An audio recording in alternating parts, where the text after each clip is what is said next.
تفضل. ده قلنا لك تفضل. لك يا شباب ليكون هذا المدير. لا مو المدير، المدير مجتمع مع نابه.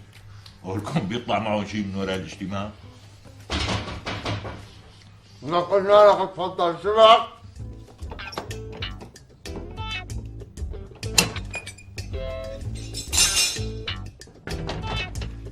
عبد الكريم قوم في احباب، قوم ما رفاتنا مشغولين. اي والله غصصوا لي بالاكل.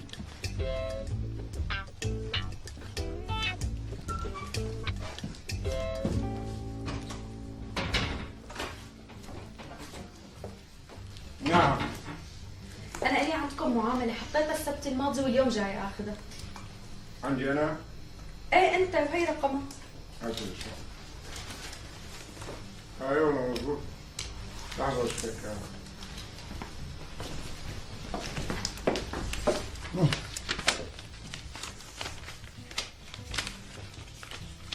تعال.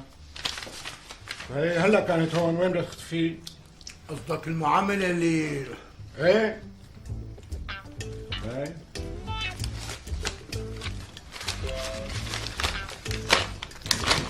تفضل يا هي.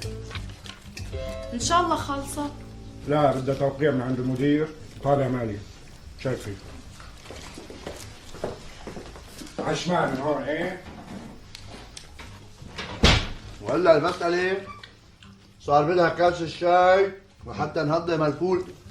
اخرب بيتك شو مليء. إيه بس البابور خالص غازه. مو مشكلة بنعمله على سخان الكهرباء. السخانة عطلانة.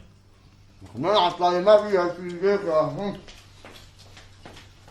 مثل الصلاة على النبي. لك شلون مثل صلاة على النبي؟ ما شفت لما شغلناه المرة الماضية عملت شورت بالدائرة وقطعت الكهرباء عن الدائرة كلها، ولو ما خبيناه كنا عقوبة مرتبة. هات من ايدك بقول لك انا بصلحها، شغلتها بسيطة. خود يلا.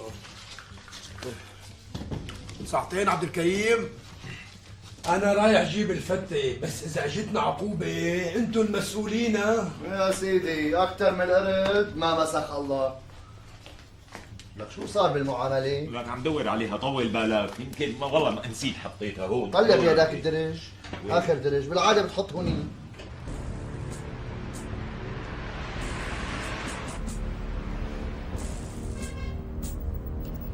واقف عندك يا ابراهيم، نزلني. بس الشركة بعيدة كثير سيادة الوزير. ايه ما عليه، بدي تكون زيارتي مفاجأة وما بدي حدا يشوف السيارة.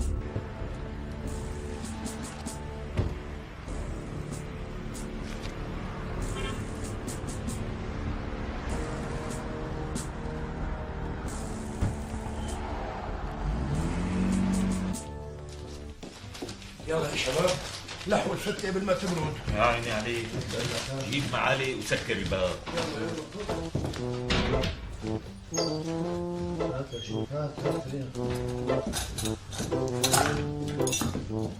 غسلت الماء معالي؟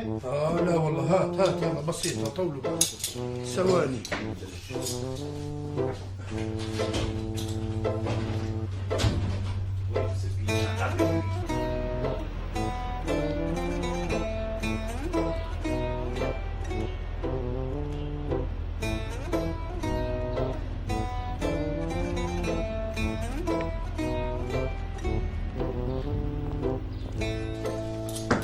شريف هات لله. تفضل. سلمهم ابو درويش. والله بسم الله. بسم الله. يا كريم. الله أكبر.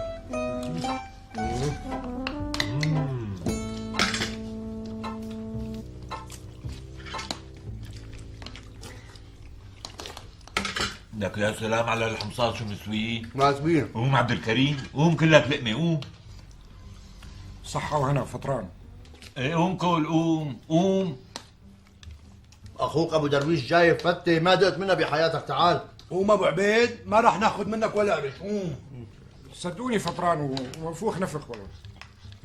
لك يا أخي جيب معلقة وتعال، خذيب ليش وخلصنا.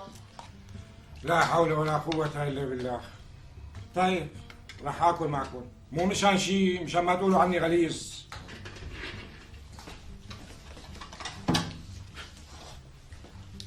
أخي أنا راح أسعركم كاس الشاي. بدك يطول بالك لنشبع. لا لازم تكون الشاي جاهزة مباشرة، هيك أصول الشغل.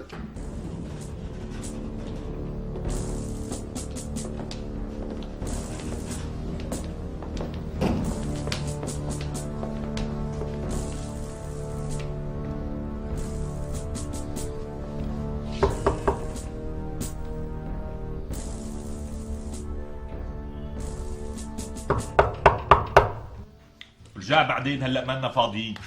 المراجعة الساعة 12 حبيبي. لك رجع بعدين يا قليل الفهم. بدك نخلص لقمتنا. رجع بعدين. روح يا ابني جيب شي شغله نفتح الباب. حاضر سيدي.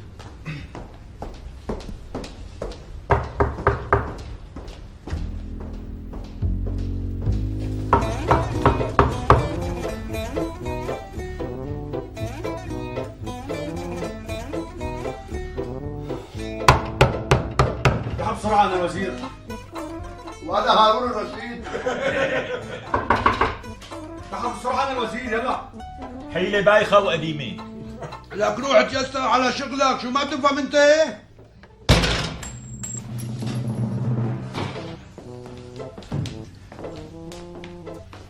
يعطيكم العافية. الله يعافيك عزيز سيادة الوزير.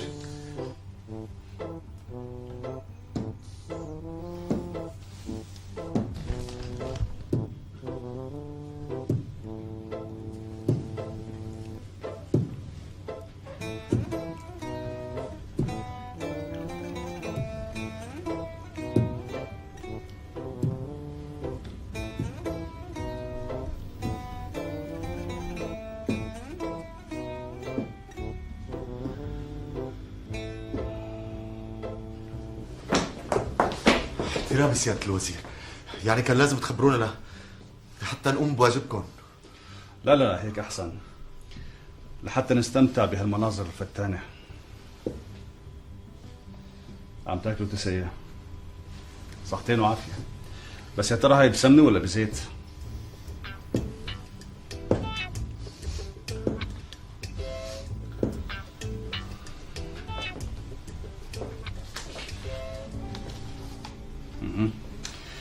تعاد إلى الدائرة القانونية لبيان الرأي.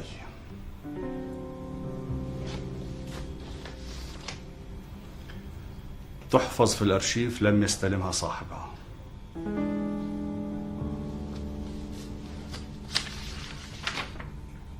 تعاد إلى صاحب العلاقة لعدم الاستيفاء. يعطيكم العافية.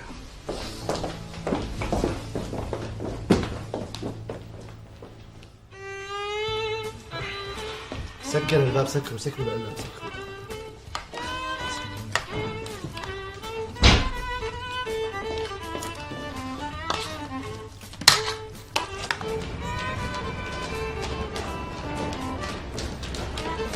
يا أستاذ حسين، أنا معروف عني الصبر وطولة البال، ما بحب التصعيد مع الناس والتلويح بالعصا الغليظة. أكيد سيدنا أكيد، الله يخلي لنا إياكم. زيارة اليوم لغرفة الموظفين اللي عامل إياها مثل مطعم بوز الجدي قتلتني من روائحها الكريهة والفوضى اللي فيها وعدم اهتمام الموظفين بشؤون الناس. يا سيدي هي أسوأ غرفة عندي، صدقني مو الكل هيك. الله وكيلك صرت معاقبهم أكثر من 4 مرات وما في فايدة، عم يرجعوا لوراك المالون. يا حسين، مو بس بالعقوبات بتمشي الأمور. بتحبوا سيادتكم ننقلهم لمحل تاني؟ لا لا أبدا، بجوز عاد غيرهم، نكون ب4 نصير ب40. طيب شو العمل برأيكم سيدي؟ ما بعرف، دبر حالك. إذا ضلوا على حالهم المزري بكون أنت السبب مو هن. عن اخت الساعة اللي تجوزت فيها، قلت لها لا تروحي اليوم، قالت لي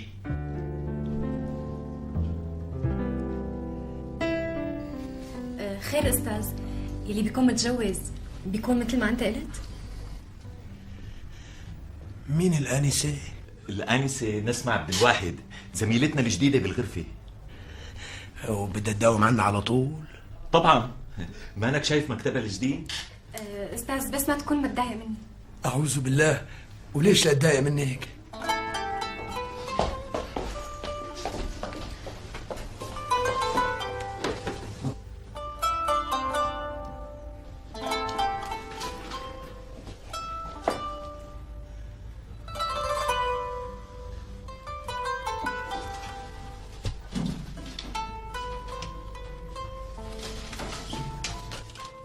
اسمعوا عن هالنكتة. عندي واحد اتجوز قام بليلة دخلته. شو في؟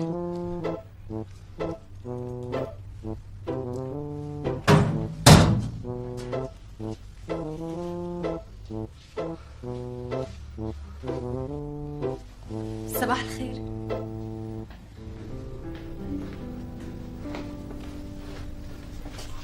صباح الخيرات. نسمع عبد الواحد، زميلتكم هون بالشغل عفوا، وهون مكتبي. اهلا وسهلا، اهلا مرحبا. انا اسمي سعيد الناهي، بيقولوا لي ابو رعد. انا برقع هيك على الفاضي، ما بمطر. يا سيدي تشرفنا. بشرى سارة يا شباب.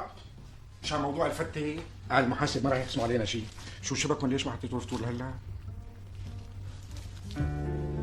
آنسة نسمة زميلتنا بالشغل.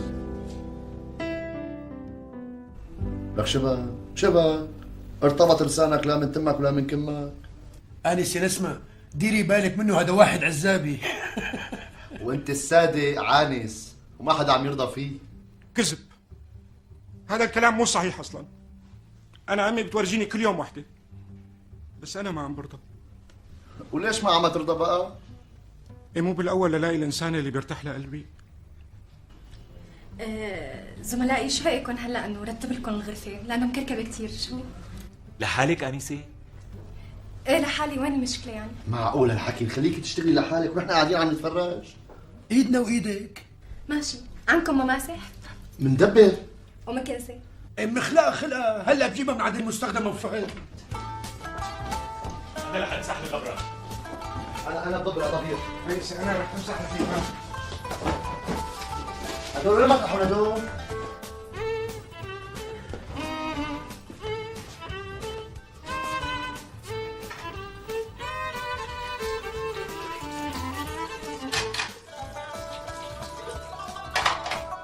وحيدة يا وحيدة، وحيدة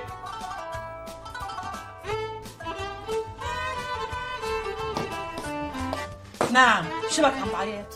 وين معجون الحلاقة؟ شو بدك بمعجون الحلاقة؟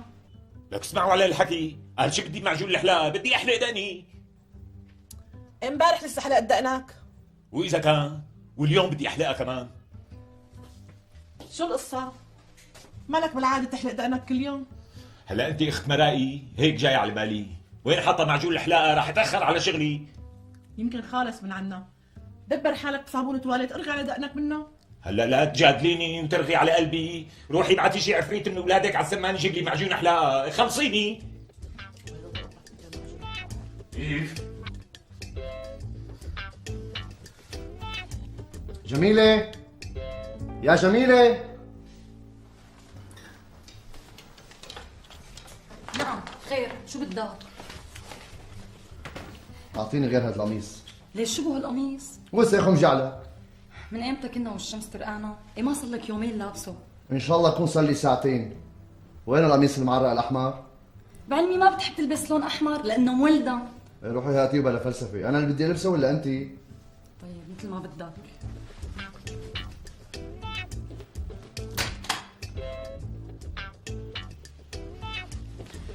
يلا بدك شيء انا ماشي. شو وين ناتي علبة الحلو معك؟ لا بدي اخذها معي على الشغل اللعبه، خلي ابوك يجيب لنا غيرها. وشو المناسبة تاخذها معك على الشغل؟ لك ما في مناسبه، حابب حلي رفقاتي شو يعني؟ وقف لقلك، بدك تحلي رفقاتك على حساب ابي؟ لا حول ولا قوه الا بالله، بسد العلبه من الشباك. ها إيه؟ طول بالك شو حكينا معك اليوم؟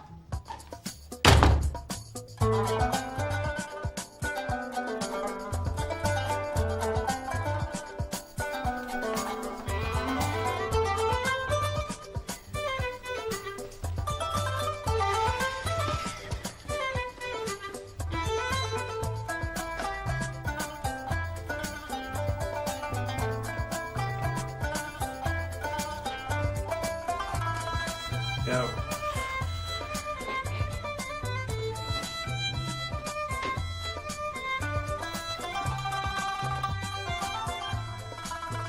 شو صاير لك ابني؟ صار لك ساعتين قدام المراية. إيه ما عم تزبط معي ولا تصريحة. خليه مثل ما كان. بس عم يقولوا لي مو حلو.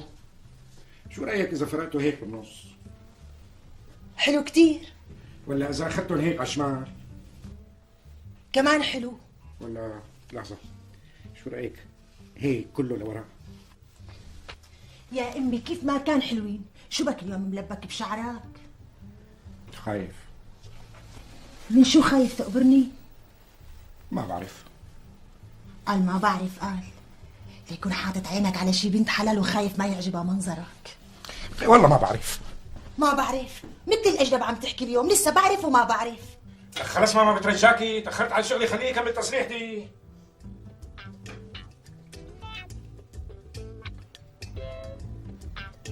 الله يفرحني فيك قبل ما أموت يا حق.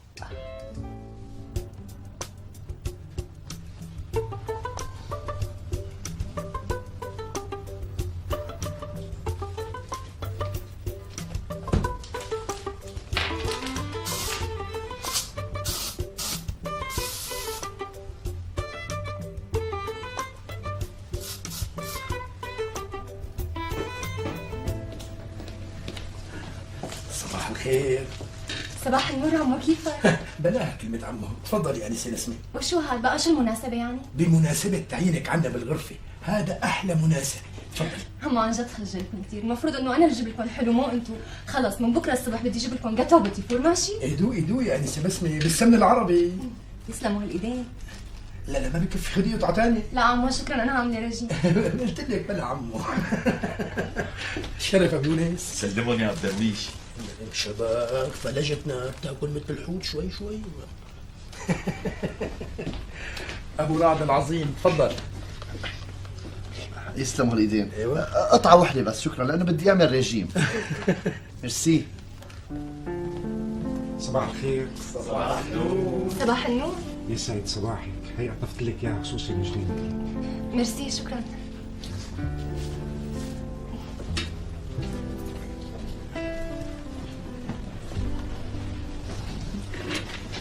شرف استاذ عبد. شكرا لك فترة. لا تخاف دول على حسابي.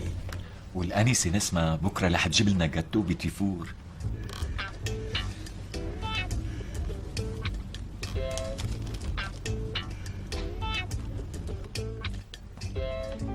وهي احلى فنجان قهوه لاحلى انسه، تفضلي. لكن ان شاء الله بيعيشوا هالايدين يا رب. ودياتك. سبحان مغير الاحوال، شلون هيك انقلب مكتبكم من اسطبل لجنينه؟ لا يا أبو عبدو لا، شو هالملافظ هاي؟ قال اسطبل قال. لا تعتب عليه يا ابو رعد، هذا واحد جاهل ما بيفهم. الله يسامحك يا استاذ.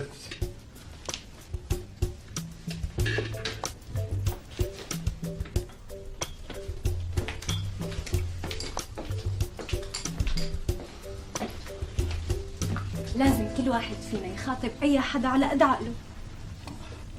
حضرتك شو درسي أنسة نسمة؟ انا عالم نفس. بتعرفي تحللي شخصيات؟ طبعا. يا عيني عليكي. طيب ممكن تحللي لي شخصيتي؟ يا سيدي انت شخصيتك كتير كتير ظريفة ورجال كفو كمان، بس انا بشوف اذا بتلبس طقم غامق رح يعطيك هيبة اكتر. طقم غامق؟ ايه ما عندك طقم غامق؟ بلا عندي. ايه خلاص البسه. وانا انسه نسمة. انت بتحب الفرح والمرح كتير وروحك كلها شباب. والله مزبوط، مرتي اللي هي مرتي ما عرفت عني هالشي لحد هلا. بس انا بشوف اذا بتصبغ شعرك رح ترجع شباب اكتر هو. وأنا أنسة نسمة.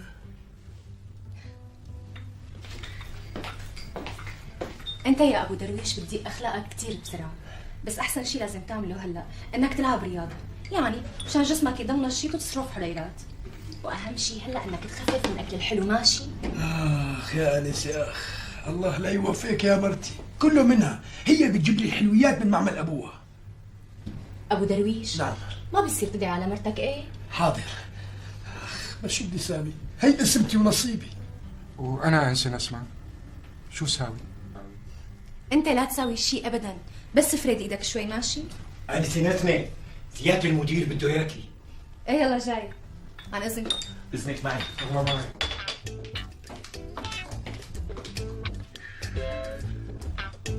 وحيدة يا وحيدة يا وحيدة. شو فيقك وش الصباح؟ حامية الحمام؟ لا. شلون لا؟ ليش ما حميتيه؟ وليش لحتى احميه؟ لسه امبارح تخسلنا. واذا كان قوم يحميه اوام.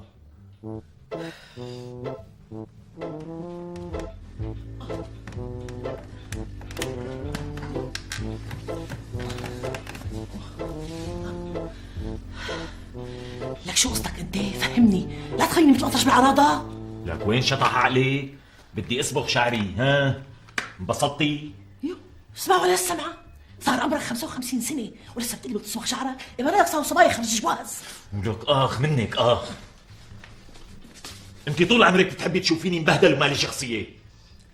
هلا بالمختصر المفيد ممكن تفهمني شو صاير لك؟ مو صاير لي شيء، كل ما في الامر انه حابب ارجع شب، بقى وين الغلط بالموضوع؟ الله يثبت علينا العقل والدين يا رب. هلا رح تحميني الحمام ولا فوت احميه انا؟ لا انا رح احمي لك يا ارتاح انت.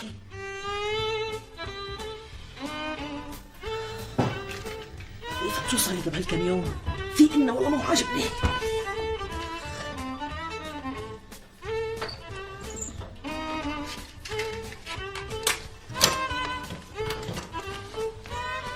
لك على شو عم تدور؟ حاجة تنقض خزانة بقى. على الطقم الاسود. أنا طقم أسود. هلا ما عدتوا تعرفيه؟ الطقم اللي اشتريته من 10 سنين على عرس اخي. يطعمك حجة والناس راجعة، شحته من سنتين لشطافة الدرج كامل، لما عرفت إنه صغير عليك. لك مين قال لك شحتي؟ شو بدي البس هلا؟ شو بدك تلبس يعني؟ البس من الأواعي اللي عندك. مليت منها، كرهتها، جاي على بالي البس طقم غامق. ليش الطقم الغامق يا بعدي؟ هيك لانه بيعطيني هيبه وبصير شخصيتي جذابه اكثر. فهمتي ليش جاي على بالي البسه بقى؟ مين قال لك هذا الحكي؟ ما حدا. المهم هلا ما عندي طقم غامق تاني.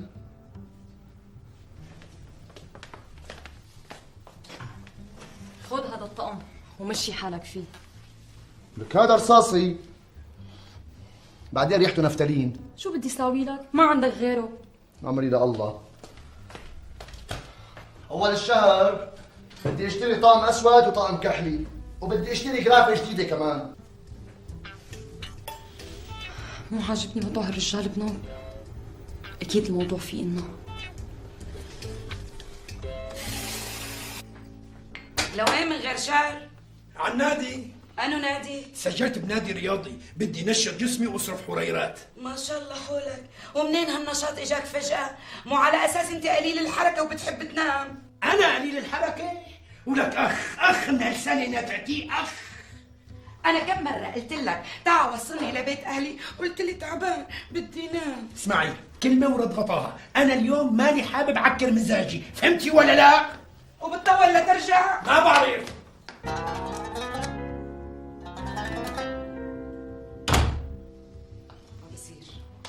الموضوع في إلنا.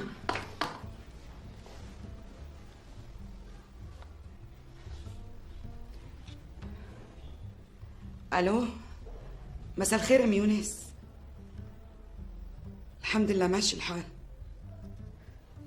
دخلك بدي أسألك، ملاحظة شي على جوزك أبو يونس بهالأيام؟ أنا جوزي ما زبطت معه الصبغة من أول مرة وعم راح من حورة صبغ مرة ثانية. وانا كمان جوزي كل نهار عم يحلق دقنه وعم يتطقم على اخر طرز، ولك ما عم يطلع من البيت الا ليبخ على حاله كولونيا. انا جوزي لا تقرفوا يا بعدي، عم يلعب رياضه وعم يرفع اثقال، خايفه يطق له شي عرق او يطلع له شي فتاء او فتاءين، لانه هي الشغلات بتجي من ورا الرياضه.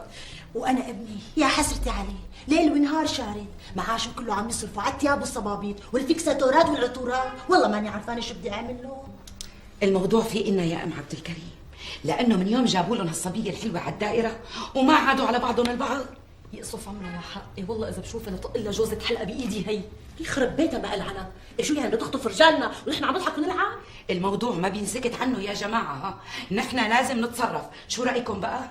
ونحن معك لازم نتصرف. بدي اياكم تحكوا وحده وحده حتى افهم. يا استاذ صدقني انه رجالنا تغيروا معنا كثير وما عادوا مثل اول منوب. تغيروا بس؟ الله وكيلك يا استاذ ما عدنا نعرفهم. تصور يا استاذ، جوزي من كم يوم لعرف اني قصيره، شو بيقول لي؟ تاريكي قصيره وما عندي خبر. انا ابني يا استاذ صح على الاخر، صار يقول شعر وكله عدم المؤاخذه من هي الجنيه اللي اسمها نسمه يلي حطتوها عنده. طيب بقدر افهم شو طلباتكم؟ طلباتنا يا استاذ تنقلوا هالساحره من عندهم، خلينا نخلص وننتهي من هالقصه بقى. طمنوا، مشكلتكم انحلت من قبل ما تشرفوا لعندي. انحلت؟ شلون بقى؟ اليوم اجى قرار نقل الآنسة نسمة لعند سيادة الوزير. مرة حبيت اشوفها. في موعد؟ لا والله جاية تمغم. تمغم؟ ولي عليها شو ثقيلة؟ حدا بيشيل عند التاني تمغم؟ خليها تفوت. حاضر معلمي.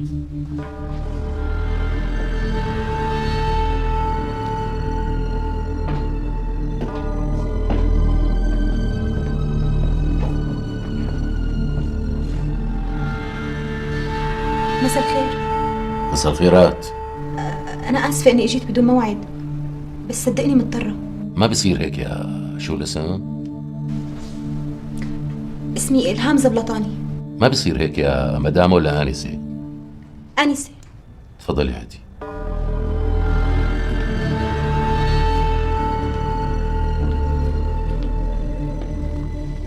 شو تشربي؟ ولا شي، شو كان كتير إلك؟ ما بصير دايسة بساطي انتي. مي باردة عن المعروف.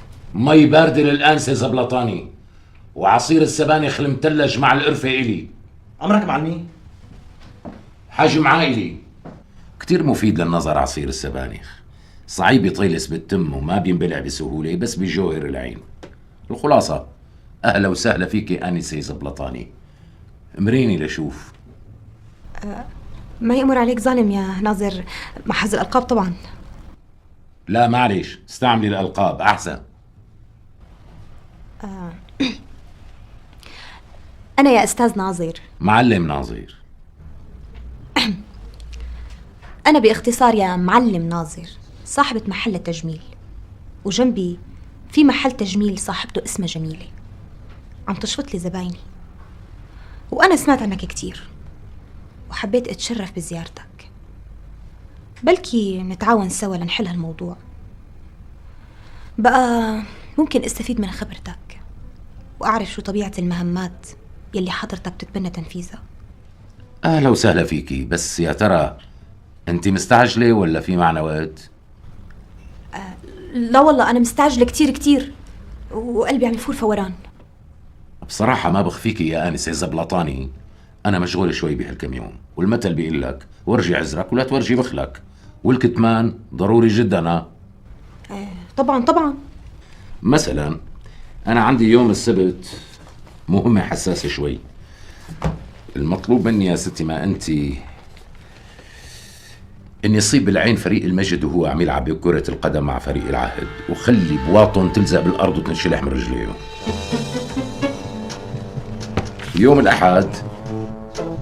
يوم الأحد بدي يصيب بالعين ملكة جمال حمص ضد ملكة جمال السويدة، وبدي خليها تتشركن على المسرح، والمطلوب مني إذا ممكن خليها تلهت كتير وتعرق، يعني المهمة خطيرة وحساسة وبدها تحضير. ويوم الاثنين عندي مهمة طبية دقيقة شوي وملعونة. عندي إصابة بالعين من وحدة بشعة وجوزها أصغر منها بالعمر وحلو، وتجوز عليها بنت صغيرة ونغشة، ولازم إني أخليه يفشل بليلة دخلته ويتشرشح رسمي، ما يطلع بإيده شي ما حاول، وتنضرب رجولته للأبد. والنغشة يعني إذا ممكن تف عليه وتقلعه، ما في معنى هيك طالب المخلوقة. يعني كمان المهمة صعبة وبدها دراسة وانصراف كامل. طيب ويوم الثلاثاء؟ يوم الثلاثاء يا آنسة زبلطاني عندي مهمة فنية عالية المستوى وفيها سفر. طيب وقديش بدك تغيب حضرتك؟ ما بعرف، بس في مهرجان سينما بإحدى الدول الأفرو آسيوية، والجماعة حاجزين لي سويت وتكت طيارة، ورح ينعرض فيلم حلو كتير لإحدى الدول، والدولة اللي دفعت لي بدها مني صيبه بالعين واشعل النار بالشاشة أثناء عرض الفيلم ويرو. هلأ بيصير هيك؟ طب شلون بدك تشعلها؟ ولو عندي أساليبي الخاصة.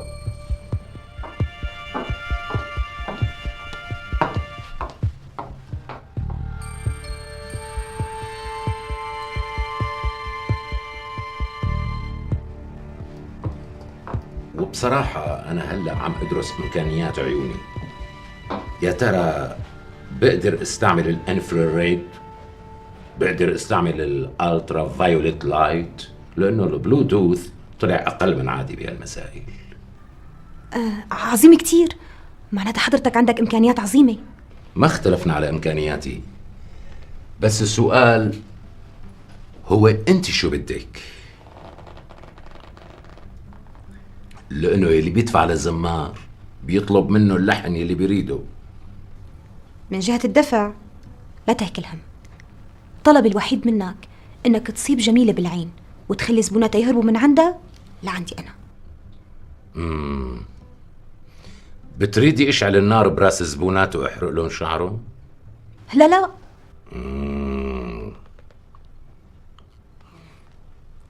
بتريدي يحلس شعرهن حلس ويهر ويطلع بايدها خصل خصل وهي عم تمشطه؟ لا لا لا لا.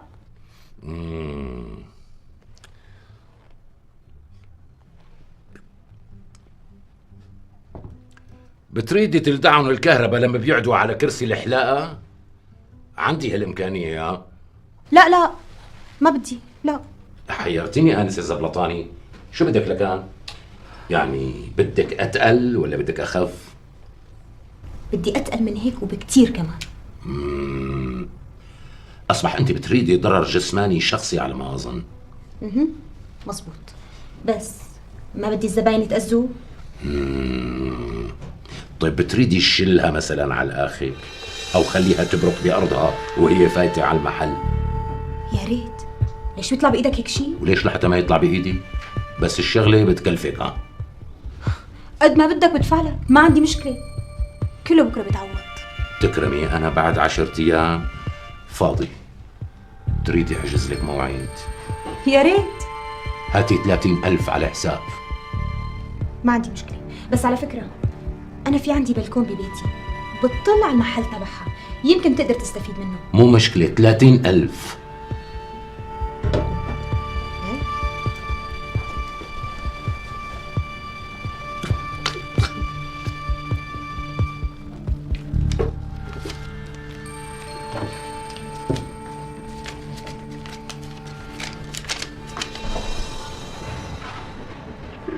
شايف هذا المحل اللي هنيك؟ هنيك هذا محل جميلة. هذا وقتها ما بقى إلا اتصل. ها ليك شايف هنيك جاي هي و3 نسوان. شايفها؟ يعني يا دوب شايف 3 نسوان واقفين على الرصيف. شايف البنت اللي لابسة أورانج؟ يا دوب شايفها. شو بدنا معلم ناظر؟ ركز معي شوي. هاللي حاطة على رقبتها فولار بينت معك؟ كأنه حاطة فولار، مو هيك؟ برافو عليك. واللي حاملة شنتاية ها؟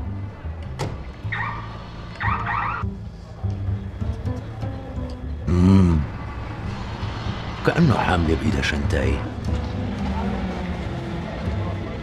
للتأكيد معلم ناظر، هي اللي حاطة ربطة زرقاء على شعراتها. شايفها؟ ايه كأنه حاطة ربطة زرقاء. مالي شايف وضوح. طب انسالي كل هدول. لك هي اللي حاطة كحلة على عيونه وبالعلامة مدنبتها مع الأطراف. شايفها منيح؟ ليش انت شايف الكحلة المدنبة؟ لك ايه صفقة عينه خلصني منها بقى. يخرب بيتك على العيون، فظاعة على قوة النظر يلي عندك. قسما بالله نظرك أحد من نظر النسر وزرقاء اليمامة. وليه ليش غبش عيوني؟ ويا على قامتي ما حد شفت شي. لك شو صار لك يا آنسة الزبلطاني؟ ليش عم تفركي عيونك؟ لك ماني شايفة شي بنوم. لك ماني شايفة شي بعيوني. ولك تطلعي فيهم منيح. هلا ما كان فيك البلا يا بطريخة. ويا على قامتي